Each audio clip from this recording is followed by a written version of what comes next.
Welcome back, students. We are here again to discuss Joint Hindu Family in continuation to our series Forms of Business Organization, Chapter 2, Class 11. Right? So you are watching Kutum classes by Dr. Ritu and यहाँ पर आपके लिए हर topic बिल्कुल आसान, easy, practical approach में लाकर मैं रखती हूँ आपके लिए. तो चलिए let us start our new topic that is joint Hindu family. So what is joint Hindu family?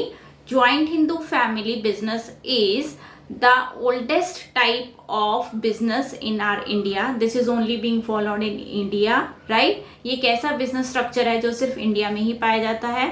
It refers to a form of organization wherein the business is owned by and carried by the members of the Hindu undivided family, right? जो Hindu families generation by generation same business किए जा रहे हैं, चलते जा रहे हैं, वो हमारा जॉइंट हिंदू फैमिली बिजनेस कहलाता है. इसको गवर्न करने के लिए हमारे पास हिंदू लॉ बना हुआ है. 2 लॉ हैं, एक है मिताक्षरा और एक दया भागा, जिसे हम अभी डिस्कस करेंगे. इसके लिए भी कोई आपको सेपरेट रजिस्ट्रेशन कराने की कोई रिक्वायरमेंट नहीं है. जो आपका इसके अंदर source of business, source of membership रहता है, वो होता है बाय बर्थ. जैसे ही एक चाइल्ड का बर्थ होता है जॉइंट हिंदू फैमिली के अंदर, it become the member of that particular business, जो भी उस फैमिली का बिजनेस रन हो रहा है. और इसे मैनेज कौन करता है? अब क्योंकि बाय बर्थ आप तो मेंबर बन गए, बट क्या आप मैनेज कर पाओगे? नहीं. इसे मैनेज करते हैं हेड ऑफ द फैमिली, जिसे क्या कहा जाता है? He is known to be as a karta. Karta main यहाँ पर करता है काम, राइट? कर्ता करता है काम सारा, बाकी किसी को इतनी जरूरत नहीं है. अगर वे नहीं भी चाहें तो वो ना भी करें.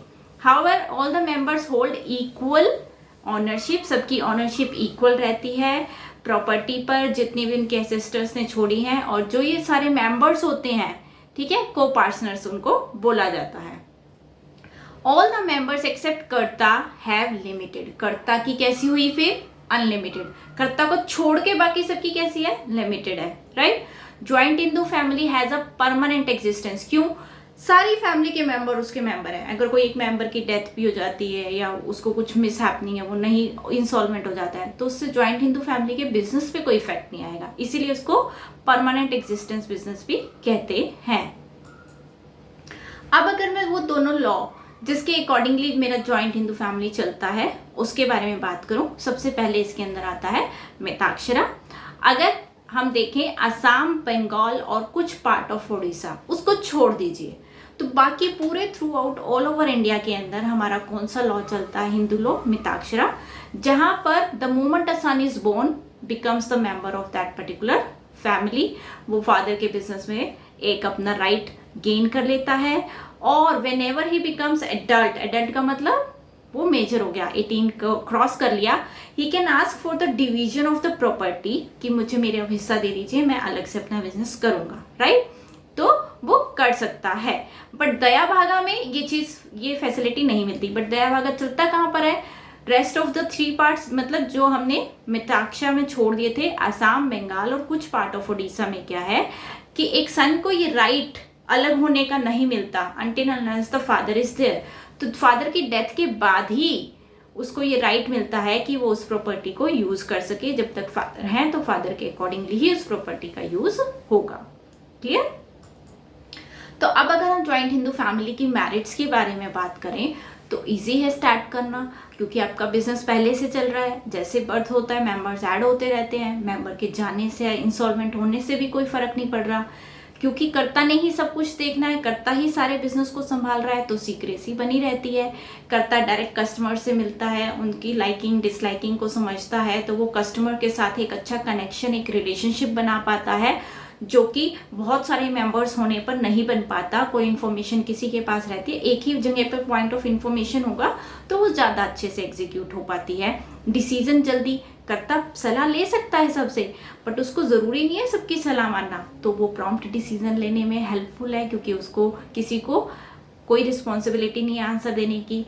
Direct relationship between efforts and consideration. जो मेरे एफर्ट्स हैं और उसके बदले में जो प्रॉफिट्स और जो बिजनेस बड़ा हो रहा है, उसके बीच में डायरेक्ट रिलेशन है. तो कर्ता हमेशा मोटिवेटेड रहता है इस चीज़ से कि मेरा बिजनेस आगे ग्रो हो रहा है.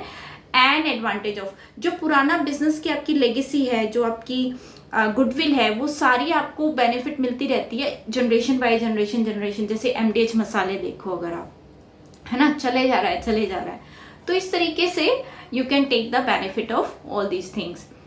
लिमिटेड रिसोर्सेज, क्योंकि एक फैमिली के अंदर जितने मेंबर्स हैं या उस फैमिली की जो पहले से बिजनेस में पैसे लगे हुए हैं उतने ही बिजनेस के पैसे हैं, उसको एक्सपैंड करने के लिए you have to take some other, but वो नहीं ले सकते क्योंकि ये तो आपका फैमिली एंसेस्टर बिजनेस है।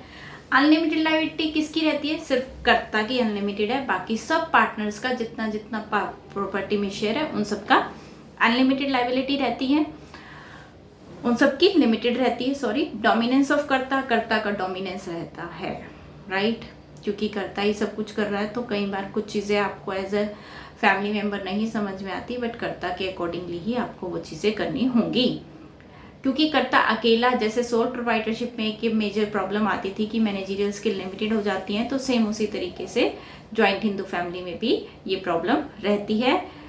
क्यों?